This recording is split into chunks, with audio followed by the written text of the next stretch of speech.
Hello, and welcome to Samwise. I am Samwise, and today I'd like to talk a little bit about what I plan on reading with the rest of what we have for 2024. So this is a bit of a TBR video. There's a few book series that I've already started that I would like to make significant progress on or finish this year. So I'm going to start with a few of those and then get to some series that I haven't even started, and we're going to kind of do a bit of a scattershot here.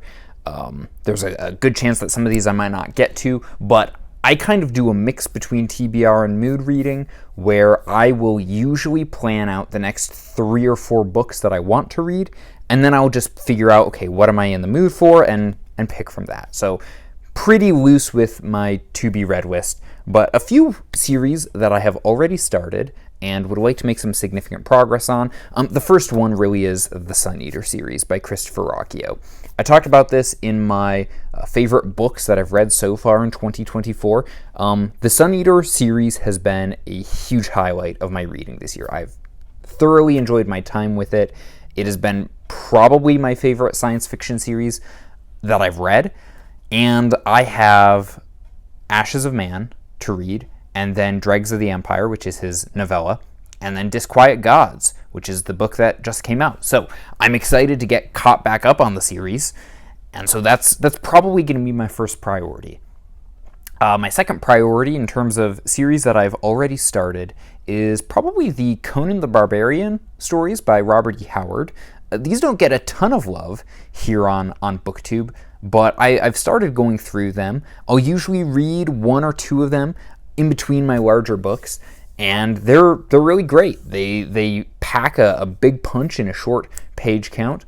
They're not perfect. There's things about them that are dated, but I've really enjoyed these books by Robert E. Howard so far. There's a lot more to the Conan stories than I expected there to be, and Robert E. Howard as a prose writer is just fantastic. So I've been thoroughly enjoying them. There's no rush to finish these. It's not like the market for Conan content is that big unless you're talking about redheaded talk show hosts. So I'm just kind of going through them at my leisurely pace here.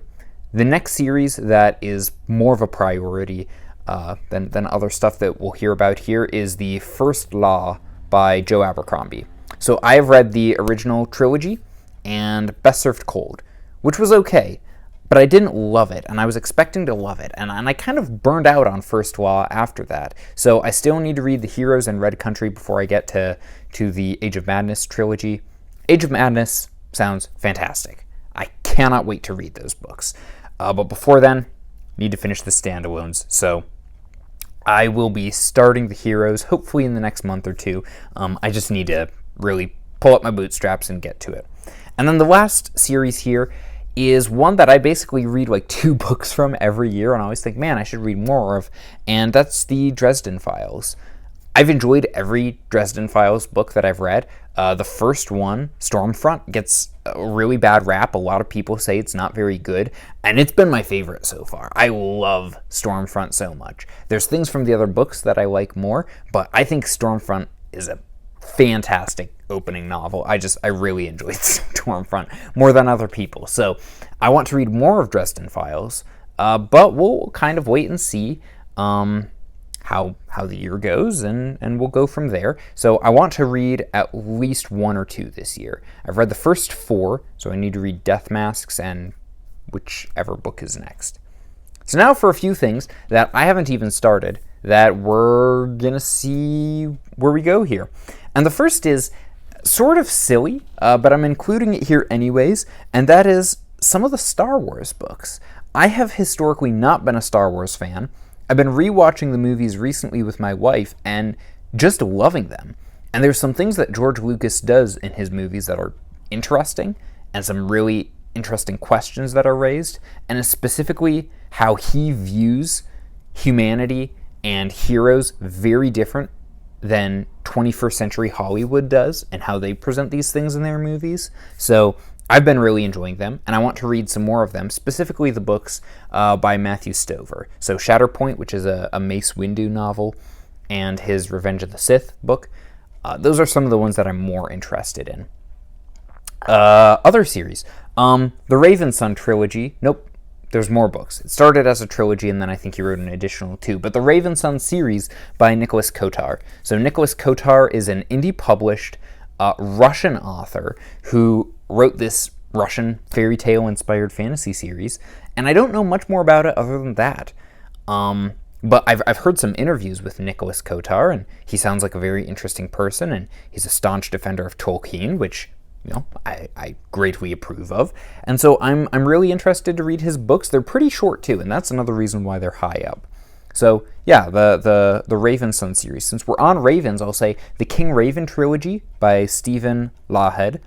I read the Pendragon Cycle by him and really enjoyed that. And King Raven trilogy is his Robin Hood series. So this is also, just like the Pendragon books, I've meant to read for over a decade and just never have. And so those books are also pretty short. So I hope to breeze through that trilogy within the next 3 months. DJ Butler is a friend of Christopher Rocchio, so I've heard of him because Rocchio talks about him. I know that they've done some work together. Butler helped edit some of Rocchio's books, and he has a trilogy called the Witchy War series, and it is set in, I want to say, like 1800s America, kind of in more backwoods America, Kentucky, I think. I don't really know. I don't know a lot about the series other than Rocchio really hypes it up, says it's really good, and that DJ Butler learned Ojibwe to write some of the Native American characters in his book well.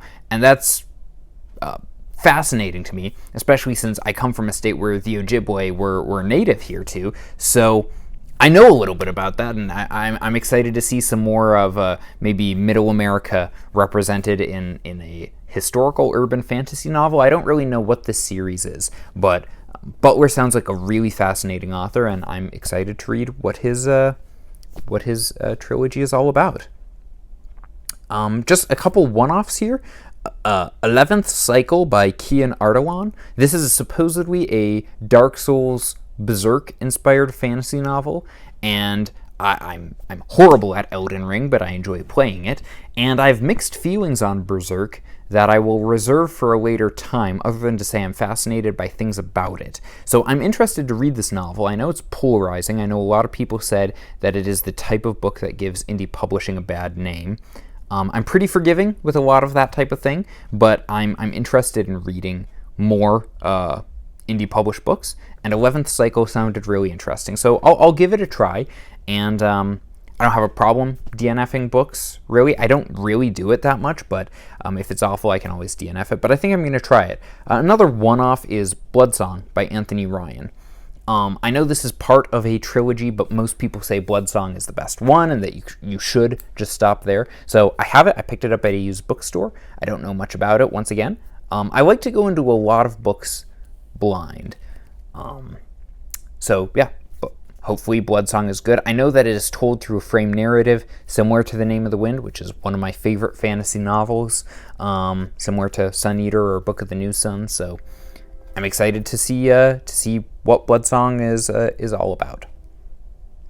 A couple more things here. One is the Soldier series by Gene Wolfe. This is the Soldier of the Mist trilogy that he wrote. I loved Book of the New Sun.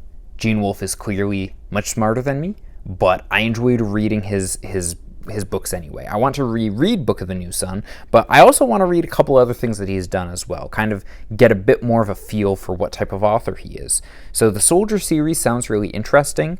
It's apparently about a Greek soldier who gets injured in battle, and then he doesn't retain his memory, so he's writing them down in the journal, which is what the books are, but his injury has also allowed him to see the gods.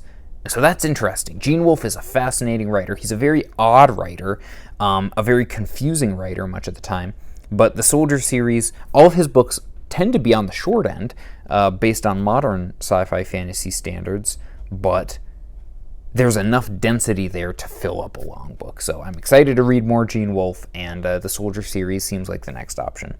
And then Guy Gavriel Kay is an author I've meant to read for a while and never have, so I may end up reading more Guy Gavriel Kay later this year. The big one that I kind of left off this list because I'm a bit mixed on is I have read almost everything Brandon Sanderson has written. Certainly every significant entry into the Cosmere, except for Stormlight. And just the size of those books has always been a problem for me. And so when I basically save them for last. And that's a problem because by the time you get to Stormlight, having read so much of his other stuff, you start to see, oh, here are patterns that he repeats in a lot of his other books. And Stormlight is arguably the best time he uses those patterns. But I've enjoyed Stormlight quite a bit, but there's many people who say it's the best modern fantasy, or Sanderson is the American Tolkien. And I've enjoyed most of the books by Sanderson that I've read, and I really loved The Way of Kings especially. Words of Radiance I thought was good, but not as good as The Way of Kings. And I want to read Oathbringer. His books are just so long, they take such a commitment, and the reward that I get out of them I don't find often matches the commitment that it takes to get through them.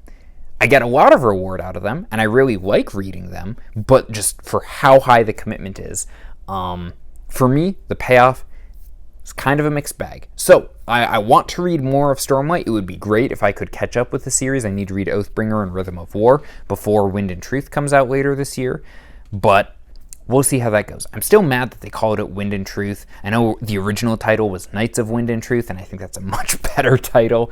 So, who knows? Maybe I'll have him sign a book for me someday and write in Knights of above it just to make me happy. But anyway, that's sort of what I'm planning on reading for the rest of the year as far as my fiction goes. As you can tell, a lot of it's fantasy, sci-fi.